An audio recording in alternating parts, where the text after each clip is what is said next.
Hello. Yes sir. हाँ, तो चलो, अब देखो बेटा, मोल कंसेप्ट क्या होता है? What do you mean by mole concept? देखो, मोल एक्चुअल में क्या हुआ, इसके पहले हमने एटॉमिक मास पढ़ा कि साइंटिस्ट ने एक रिलेटिव तरीका निकाल लिया कि हम किसी भी एटम या किसी भी एलिमेंट का अगर हमको मास निकालना है तो हम कैसे निकालेंगे। तो मास निकालने का मेथड तो आ गया, लेकिन अभी तक ना, कभी अभी तक हमको एक पर्टिकुलर अगर किसी एटम का मास निकालना है तो हम अभी तक किसी भी एटम का मास नहीं निकाल सकते। क्यों? क्योंकि अभी हमने जितना भी अभी तक कैलकुलेशन किया है वो रिलेटिव मॉलिक्यूल का है या तो पर्टिकुलर एलिमेंट का है। अगर हमको ये पता करना है कि एक एलिमेंट के अंदर कितने एटम है तो फिलहाल अभी तक इस पे वर्क नहीं हुआ था अंटिल एवोगैड्रो के आने के बाद। अब देखो, एवोगैड्रो की जो हाइपोथेसिस थी उस पे बहुत ज्यादा रिसर्च हुआ है, और एक्सपेरिमेंटली ये निकाला गया कि एक एलिमेंट के अंदर लगभग कितने एटम्स होते हैं। 6.022137 into 10⁻23, correct up to 7 significant figure. यानी कि इसको एक्सपेरिमेंटली निकाला गया कि एक एलिमेंट के अंदर एक पर्टिकुलर मास, या बोलना चाहिए 1 ग्राम एलिमेंट के अंदर लगभग इतने नंबर ऑफ एटम्स रहेंगे। ठीक। और जिसको बाद में 6.022 तक लेके इंटू 10⁻23 बोल दिया गया, और इसी को हम बोलते हैं एवोगैड्रो नंबर। अच्छा, इसको एवोगैड्रो नंबर क्यों बोला गया? क्योंकि जो रिसर्च थी एवोगैड्रो की ना बेटा, वो बहुत हमको काम आई इस पर्टिकुलर चीज को निकालने के लिए। अच्छा, क्या काम आई? तो याद है आपको, एवोगैड्रो ने ये बोला था कि अगर हम किसी भी दो गैसेस को इक्वल वॉल्यूम में लेंगे तो उसके अंदर जो नंबर ऑफ एटम्स होंगे वो इक्वल होंगे। यही बोला था एवोगैड्रो हाइपोथेसिस ने, पढ़ाया था आप लोग को, याद है? एवोगैड्रो हाइपोथेसिस क्या है कि अगर हम कोई दो गैसेस को लेते हैं इक्वल वॉल्यूम में तो उसके अंदर जो क्या होंगे, जितने नंबर ऑफ एटम बोलो या जितने नंबर ऑफ मॉलिक्यूल बोलो, वो क्या होंगे, इक्वल। यानी कि अगर मैं 1 लीटर H2 लूं और 1 लीटर O2 लूं तो दोनों के अंदर जो नंबर ऑफ मॉलिक्यूल्स होंगे वो क्या होंगे, सेम। ये बोला था आपका एवोगैड्रो ने। तो वहां से बहुत हेल्प मिली, इसलिए in honour of Avogadro's hypothesis, Avogadro law बोलना चाहिए, उनके नाम पे ये नंबर लिखा गया, that is a Avogadro number, that is 6.022 into 10⁻23। ठीक। यानी कि किसी भी एलिमेंट या किसी भी मॉलिक्यूल के अंदर एक पर्टिकुलर ग्राम, एक पर्टिकुलर वेट में इतने नंबर ऑफ एटम्स होंगे। लिखो इसको, डेफिनेशन लिखो एवोगैड्रो नंबर की, यहाँ से यहाँ तक लिखो पहले। एवोगैड्रो नंबर में be defined as the number of atoms present in 1 gram atom of the element or the number of molecule present in 1 gram molecule of the substances। लिखो।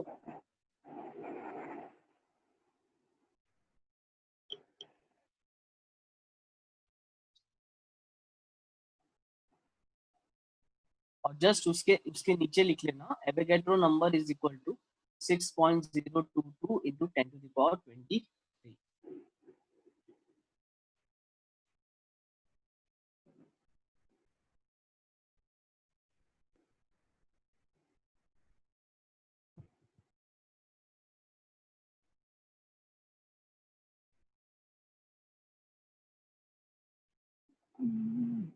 Done. No sir. Yes sir. लिखो लिखो, जल्दी लिखो, थोड़ा सा बस writing आपकी fast होनी चाहिए।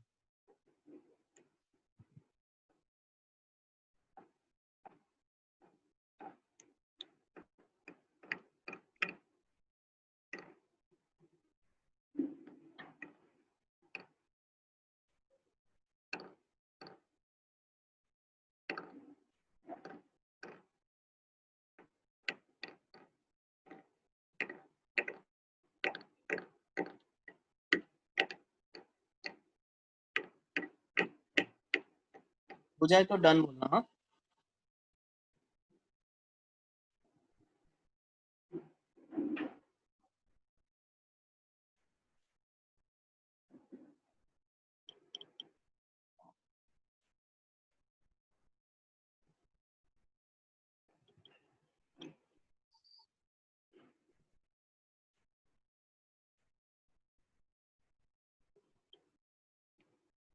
डन।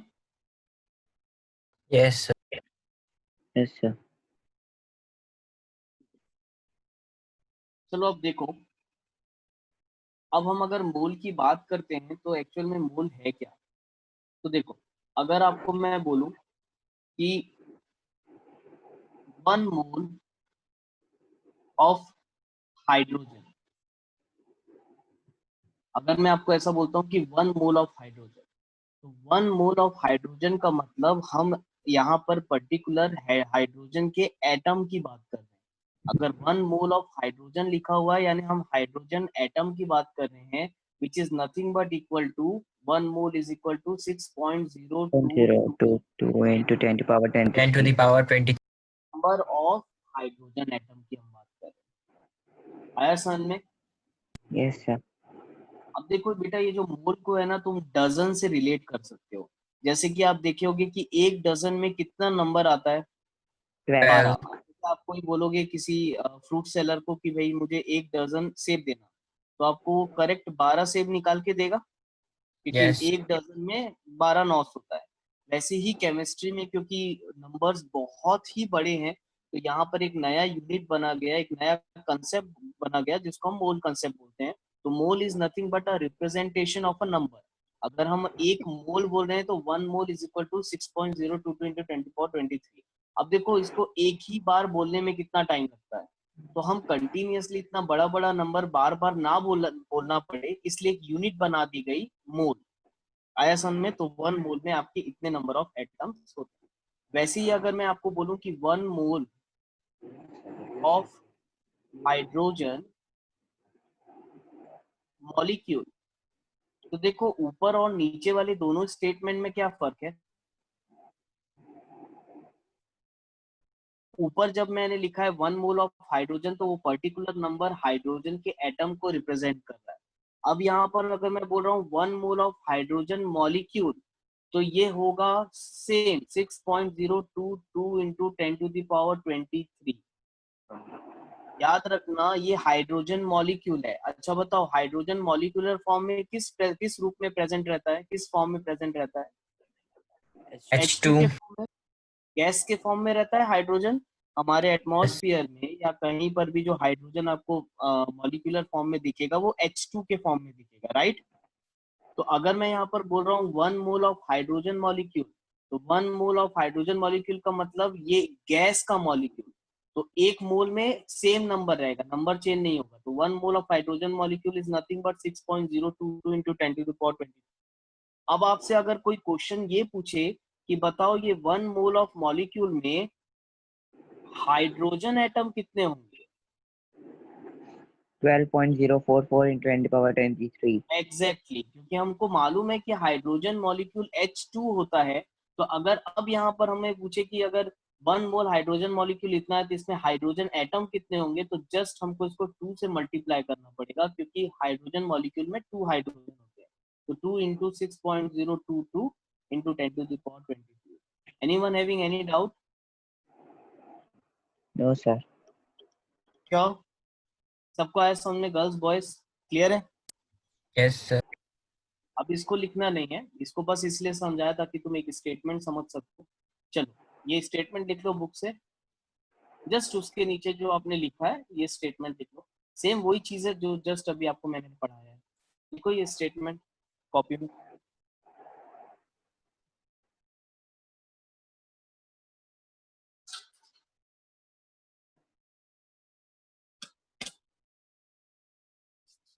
और बेटा, जब भी कोई स्टेटमेंट लिखने बोलता हूँ ना, प्लीज उसको रीड कर करके लिखा करो। अगर आपको कोई डाउट आता है तो आप बिल्कुल पूछ सकते हो, है ना। थोड़ा सा बिल्कुल सीरियसनेस से पढ़ोगे, बहुत जरूरी है।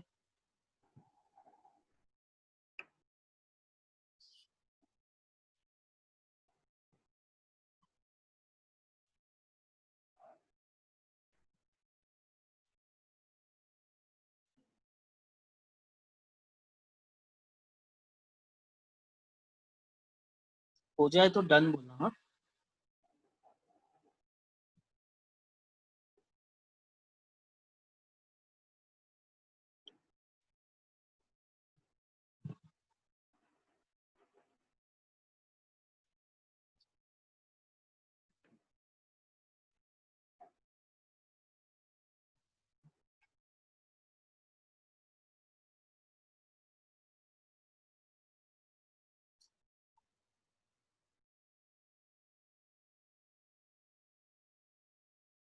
Sir done.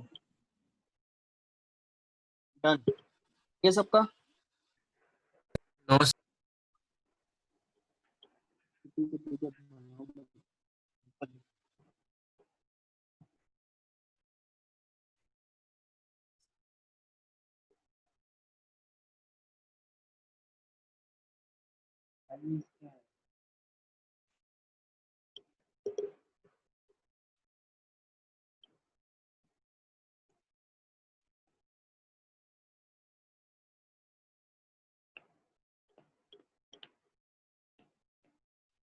Sir done.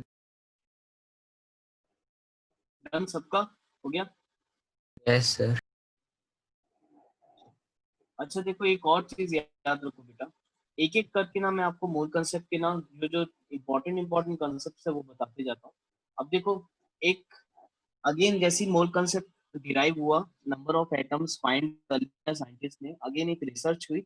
इस रिसर्च में क्या किया था, अगेन एवोगैड्रो की ही हाइपोथेसिस पे रिसर्च बहुत चल रही थी उस समय। तो अभी भी एवोगैड्रो के ही हाइपोथेसिस पे रिसर्च चल रही थी कि क्योंकि एवोगैड्रो ने बोला था अगर आप दो गैसेस लेते हो, ठीक है, अगर आप कोई भी दो गैसेस लेते हो H2, अगर सपोज मैंने 1 लीटर H2 लिया है और 1 लीटर क्लोरीन गैस ली है, अगर दोनों इक्वल वॉल्यूम में लिया है तो इनके अंदर जो नंबर ऑफ एटम्स या नंबर ऑफ मॉलिक्यूल जो रहेगा वो क्या रहेगा, डिफरेंट। क्या डिफरेंट, सेम रहेगा ना। सर कैसे?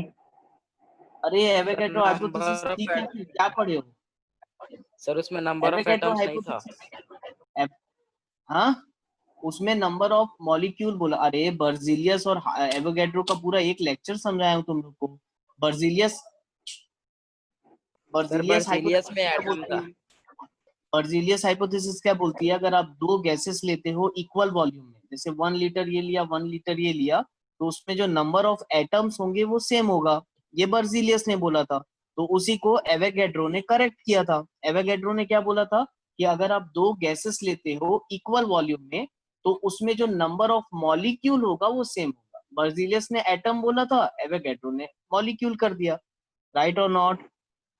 Yes sir. Yes sir. याद आया? थोड़ा सा फ्लैशबैक में जाओ भैया, रिवीजन करो, तुम्हारे पास पूरे नोट्स लिखे हुए हैं, रिवीजन करते रहो, ये करो। अब वो क्या है, साइंटिस्ट के लॉ है ना, वो भूल जाते हैं, आपको पढ़ना पड़ेगा उसको।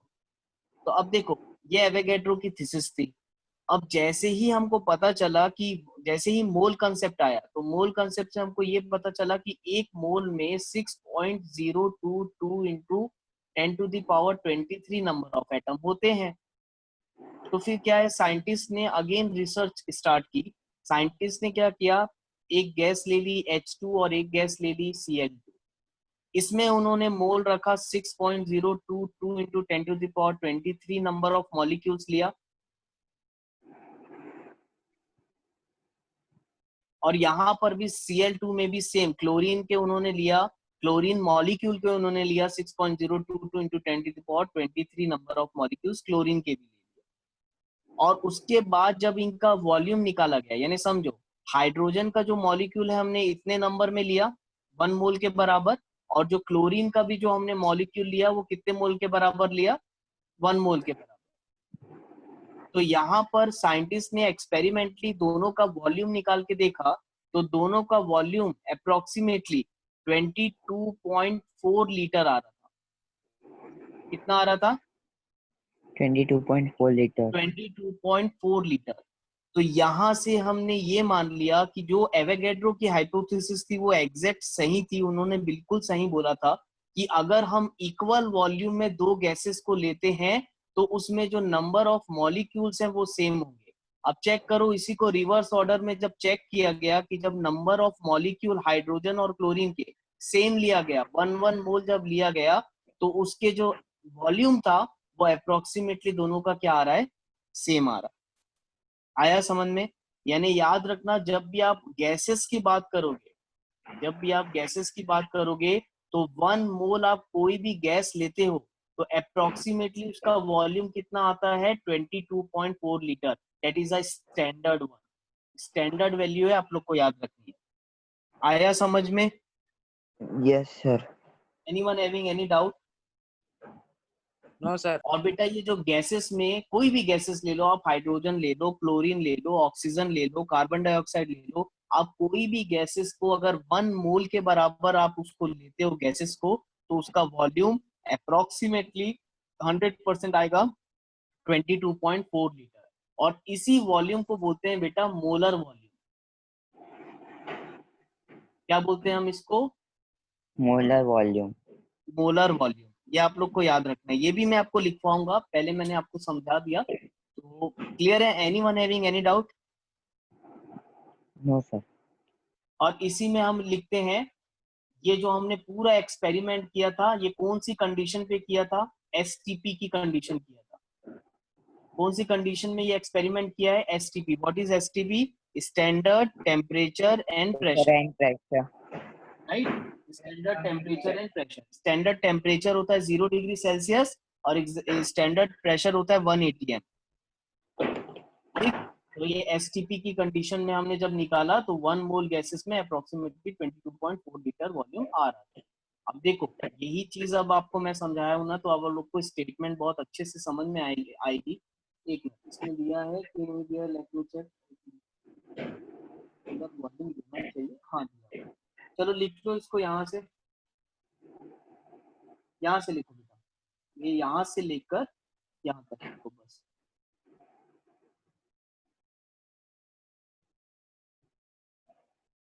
यहाँ से लिखो ना, टिल यहाँ। सर हेडिंग क्या डाले? नोट करके लिख लो, या तो पैराग्राफ चेंज करके लिख लो, कोई फर्क नहीं पड़ता। मोल कंसेप्ट का ही टॉपिक है, उसी से रिलेटेड है। या सब हेडिंग डालना चाहते हो तो मोलर वॉल्यूम करके भी डाल सकते हो, कोई प्रॉब्लम नहीं।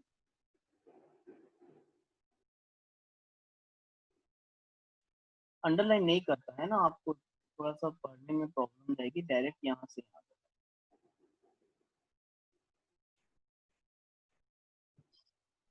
जब भी मैं कोई स्टेटमेंट लिखवाऊं ना, देखो मैंने समझाया वो एक अलग चीज हो गई, आप बिल्कुल जो भी लिखते हो उसको पढ़ पढ़ के लिखा करो। कॉपी में कोई लाइन ऐसी नहीं होनी चाहिए जिसको पढ़ने से आपको समझ में ना आए, ठीक है? पढ़ पढ़ के लिखो, कोई चीज का मतलब समझ में नहीं आ रहा है या कोई स्टेटमेंट वेरी कर रही है तो पूछ सकते हो, कोई प्रॉब्लम नहीं।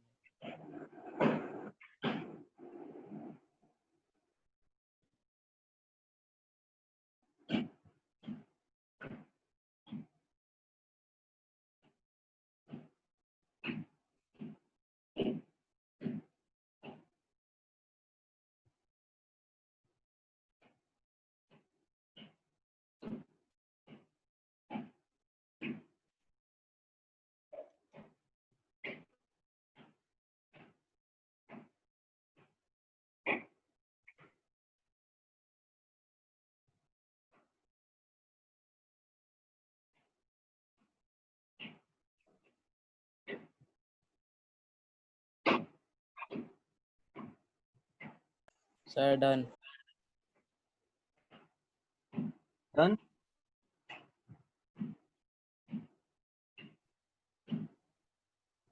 No sir.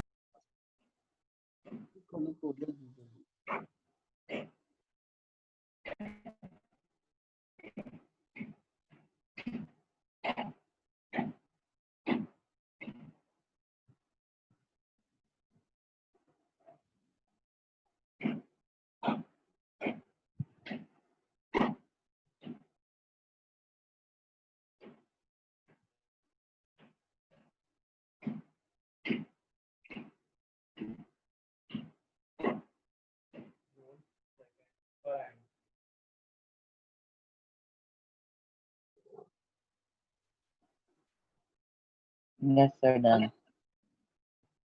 अब देखो बेटा, इसके पहले जो हमने एटॉमिक मास यूनिट निकाला था सारे एलिमेंट्स का पीरियोडिक टेबल में, कार्बन का, ऑक्सीजन का, हाइड्रोजन, कॉपर, सिल्वर, जिसका जितने भी एलिमेंट्स के जो हमने एटॉमिक मास यूनिट निकाला था यू, वो सारे के सारे जो एटॉमिक मास यूनिट है वो कितने मोल के निकाला है हमने? 1 मोल के। ठीक, अब आप याद रखना, आप जितना भी एटॉमिक मास यूनिट निकाले थे, क्योंकि उस टाइम में साइंटिस्ट पर्टिकुलर एलिमेंट्स का निकाल रहे थे, राइट? तो हम वो जितने भी एटॉमिक मास यूनिट लिखते हैं ना, वो आपके 1 मोल का मास होता है। ठीक है, जैसे अगर आपसे पूछे कि what is a 1 mole mass of carbon, one mole mass of carbon कितना हो जाएगा 12 ग्राम, क्योंकि कितना हमने उसका एटॉमिक मास यूनिट निकाला था 12 U। आया समझ में? वैसे ही अगर आपसे पूछे कि what is a one mole mass of oxygen, तो ऑक्सीजन का एटॉमिक मास यूनिट कितना निकाला था हमने 16U, राइट? तो one mole mass of oxygen कितना हो जाएगा 16 ग्राम। ठीक है, तो ये है, तो इसको इसके बारे में भी लिख लो 8 मिनट बस। देखो मोल कंसेप्ट का फर्स्ट डेफिनेशन है, ठीक है, तो हेडिंग डाल लो definition of mole concept, main heading डाल लो definitions of mole concept, definition of mole concept. उसमें फर्स्ट डेफिनेशन लिखना, definition of mole concept, first definition लिखना, यहाँ से यहाँ तक लिखो, पहले रीड कर लो क्या बोल रहा है ये definition. A mole is defined as that amount of substance which has mass equal to gram atomic mass, right? जैसे कि one mole of carbon atom कितना हो गया 12 ग्राम, वैसे ही one mole of sodium atom कितना हो गया 23 ग्राम। तो a mole is defined as that amount of substance which has mass equal to the gram atomic mass, और if the substance is अच्छा if the substance is atomic, अगर substance atom है तो उसको ग्राम एटॉमिक मास बोलेंगे, और अगर सब्सटेंस मॉलिक्यूल हुआ तो और the gram molecular mass if the substance is molecular, अगर सब्सटेंस मॉलिक्यूलर होगा तो उसको ग्राम मॉलिक्यूलर मास।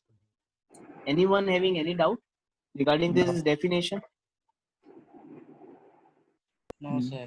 सर इसका मतलब अगर मास नहीं मतलब मोल्स इक्वल होंगे, मास अलग अलग होगा। नहीं नहीं, इसका मतलब ये नहीं है बेटा, पर्टिकुलरली डेफिनेशन का मीनिंग ये है कि अगर तुमको कोई बोले कि 12 ग्राम ऑफ कार्बन, क्योंकि अब तुम जानते हो 12 ग्राम जो है वो उसका ग्राम एटॉमिक मास है। Gram Yes. Atomic mass of carbon क्या होता है 12 ग्राम। तो that is nothing but equal to 1 mole. आया समझ में? उसी को 1 मोल लिया गया है, तो ये इसका डेफिनेशन है। देखो ना definition, Yes. A mole is defined as that amount of substance, उतना अमाउंट ऑफ सब्सटेंस जितने का मास हो equal to gram atomic mass, जो उसका मास होगा that is equal to gram atomic mass. यानी अगर कोई तुमसे बोल रहा है कि भाई ऑक्सीजन, एक हमारे पास ऑक्सीजन एटम है जिसका मास 16 ग्राम है, तुम डायरेक्टली बोल सकते हो yes that is equal to 1 mole, right और नॉट? तो that is the first definition of mole concept. Mole को हम ग्राम एटॉमिक मास से रिलेट कर रहे हैं, ठीक? तो 1 mole is equal to gram atomic mass of atom, और 1 mole is equal to gram atomic mass of molecule. कोई भी एटम का मॉलिक्यूल इक्वल्स टू 1 मोल, हाँ मतलब किसी का भी मास इक्वल्स टू 1 मोल होगा। राइट कोई राइट, भी किसी का भी मास यानी हाँ एलिमेंट का मास बेटा, ठीक है, Yes. इक्वल टू 1 मोल होगा। और मॉलिक्यूल भी बोल सकते हैं, या तो एटम बोल सकते हैं तो molecule.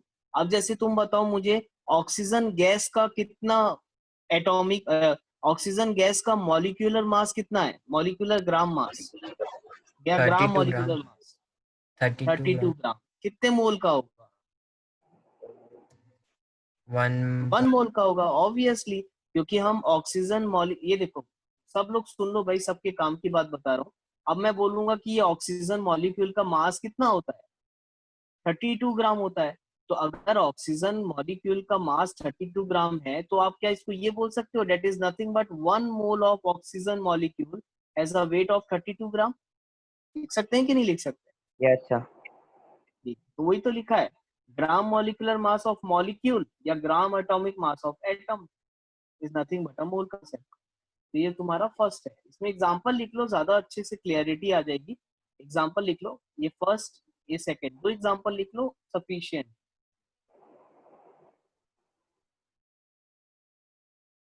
Anyone having any doubt? Girls या बॉयज साइड में कोई डाउट है बेटा?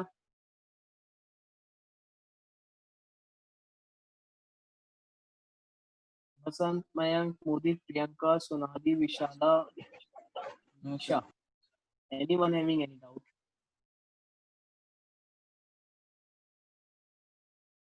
Can ask. अच्छा मैसेज भी कर सकते हो, अगर आप लोग को ऐसे चैट डील बन रहा है तो आप चैट भी भेज सकते हो, कोई प्रॉब्लम नहीं।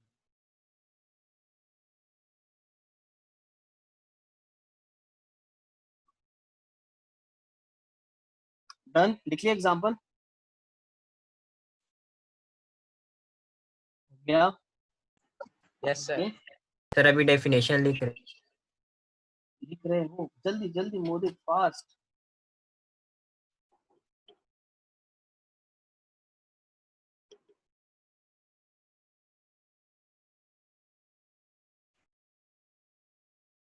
तो देखो ये मोल कंसेप्ट की फर्स्ट डेफिनेशन हमने लिखी ग्राम एटॉमिक मास या ग्राम मॉलिक्यूलर मास के बेसिस पे, यानी कि मास के बेसिस पे हमने मोल को रिलेट किया। अब हम मोल को नंबर ऑफ एटम के बेसिस पे रिलेट करेंगे। अब आप लोग बताओ, मैंने जस्ट अभी आपको बताया है कि 1 मोल इज इक्वल टू कितने नंबर ऑफ एटम होते हैं?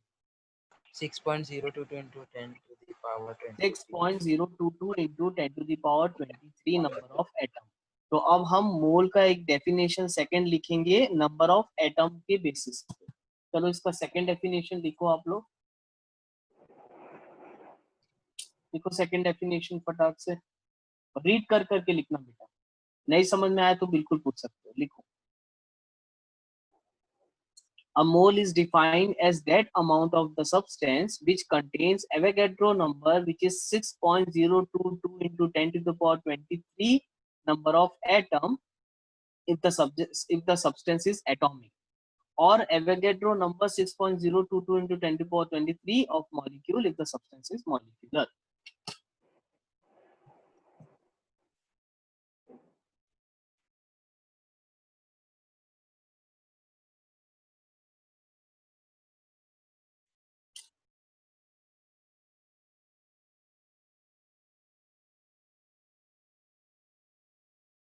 दो एग्जांपल लिख लेना, या तो एक काम करो, ऐसा कर लो कि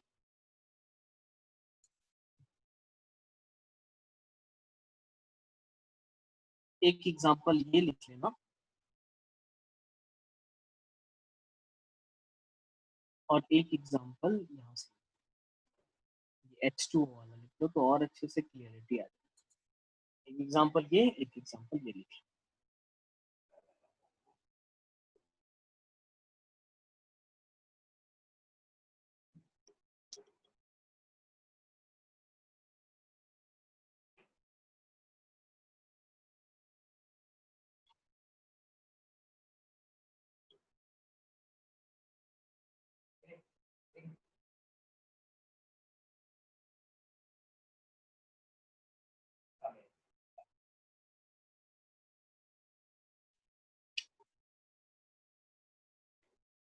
Sir, done. Done. Yes sir. Now देखो पहला डेफिनेशन मास के बेसिस पे कर दिया, 1 gram atomic mass is equal to 1 mole. Again second definition हमने लिखा नंबर ऑफ एटम के बेसिस पे। कोई बताएगा थर्ड डेफिनेशन किसके बेसिस पे लिख सकते हैं? Sir, volume. एग्जैक्टली बेटा, वॉल्यूम। अब बताओ 1 मोल इज इक्वल टू कितना वॉल्यूम के बराबर होता है गैसेस में? 22.4 liter. 22.4 एग्जैक्टली। तो चलो थर्ड डेफिनेशन हम लिखेंगे, देखो। अच्छा ये हो गया सबका, रब कर दूं? Sir exam. ए मुझे जल्दी जल्दी जल्दी लिखो तो स्लो लिखता है। 11th में ना बेटा अब तो स्पीड बढ़ानी ही पड़ेगी, जैसे जैसे हायर स्टैंडर्ड्स में जाते जाओगे ना तुम लोग, अब कॉलेज में जाओगे तो इससे 2 गुना 3 गुना फास्ट लिखना पड़ेगा, और फिर लॉकडाउन के मास्टर्स में कारण चले गए तो फिर लॉकडाउन के कारण अच्छा स्पीड कम हो गया। जाम पड़ गई बॉडी। मेरा मैथ्स आ बनाते जाएगी, बनाते छूट गया। लिखते लिखते आ जाती है।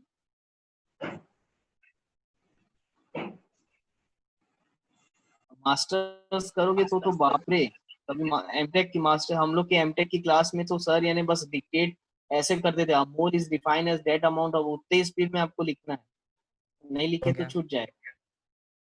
चलो फटाफट थर्ड डेफिनेशन लिखना है आपको वॉल्यूम के रिस्पेक्ट में। लिखो थर्ड डेफिनेशन, दिख रही होगी सबको, लिखो फटाफट। थर्ड डेफिनेशन आपकी वॉल्यूम के रिस्पेक्ट में है। अगेन एग्जांपल भी जरूर लिख लेना, आपको बहुत अच्छे से समझ में आ जाएगा। और वॉल्यूम हम जनरली गैसियस के लिए यूज करते हैं मोल में।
Sir done.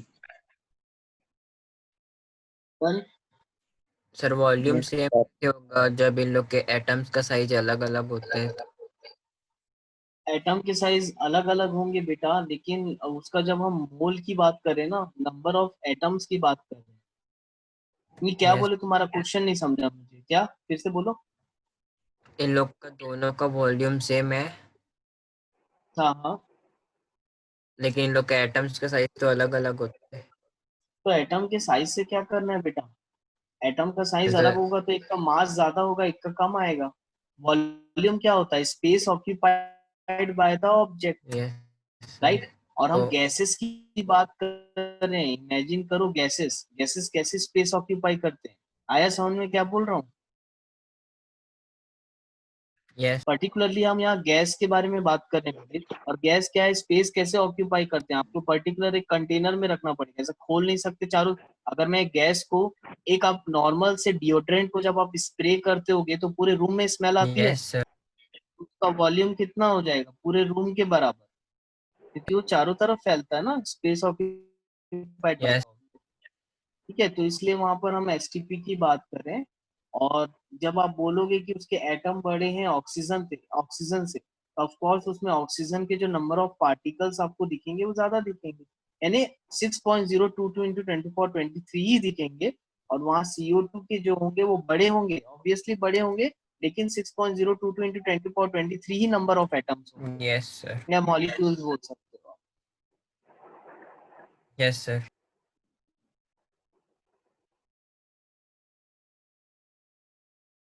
मास अलग अलग आएगा ना बेटा, 1 मोल मास ऑफ ऑक्सीजन गैस निकालोगे या 1 मोल मास ऑफ CO2 निकालोगे तो क्या सेम आएगा क्या। Hello, yes No, sir sir.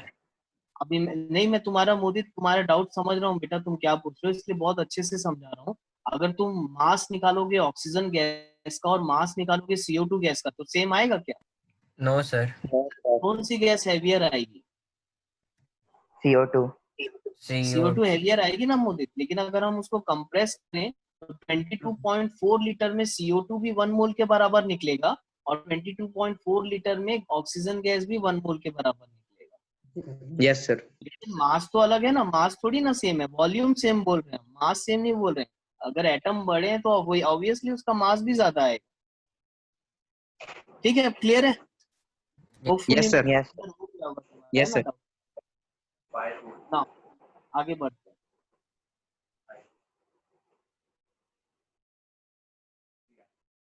Sir Johnny Sins भी आया है, जॉनी सिंस कौन है भाई,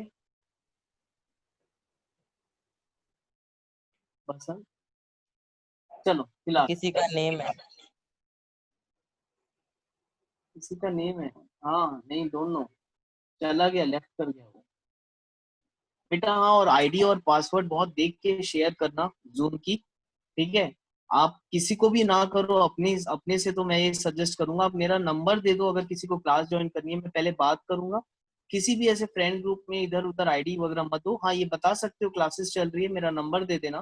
क्या है ना, वो आईडी पासवर्ड इधर उधर जाता है तो कोई भी ज्वाइन हो जाता है, ये चीज 10th क्लास में भी हो रही थी इस बार, सबको भगाया फिर मैंने, 1-2 दिन तब से वो आना बंद हुआ। चलो अब ना देखो ज्यादा टाइम नहीं लगाऊंगा मैं, फटाफट करते हैं, ठीक। अच्छा ये याद रखना 1 gram mole is nothing but 6.02 to 10⁻23 होता है, और 1 किलो मोल बोलूंगा यानी 1 KG mole is nothing but, इसको 1000 से मल्टीप्लाई कर दो आप, ये हो जाएगा 6.022 इंटू 10⁻26। तो केजी मोल और ग्राम मोल ये दोनों याद रखना आप लोग, बस। बाकी कुछ ये सब आपको लिखने की जरूरत नहीं है, not so important. Ionic compound के SI वगैरह की ये बिल्कुल लिखने की जरूरत नहीं है। फटाफट यहाँ पर अब फॉर्मूले लिखो, लिखना फॉर्मूले। तो मोल निकालने का सबसे पहला फॉर्मूला है ये, लिखना mole is equal to mass of substance upon molar mass. ये मैं आपको एग्जांपल से बहुत अच्छे से समझा दूंगा, आपको फॉर्मूला रटना भी नहीं पड़ेगा, पहले बस लिख लो, 2 ही फॉर्मूले, ये सब कुछ नहीं लिखना है आपको, सिर्फ ये लिखो mole is equal to mass of substance upon molar mass, और mass of substance is equal to molar mass into mole.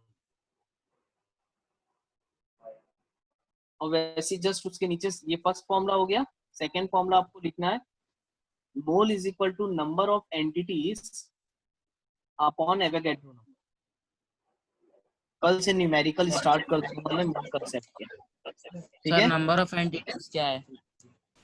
Number of entities यानी बेटा नंबर ऑफ सब्सटेंस बोलना चाहिए, नंबर ऑफ एटम्स, ठीक है, कितनी एंटिटीज आपको गिवन है। ये एग्जांपल से समझा दूंगा बस, तुरंत समझ जाएगा। ये सब न्यूमेरिकल किए हो तुमने क्लास 9th में, आराम से समझ में आ जाएगा। न्यूमेरिकल बहुत इजी है, बस कंसेप्ट समझ में आना चाहिए,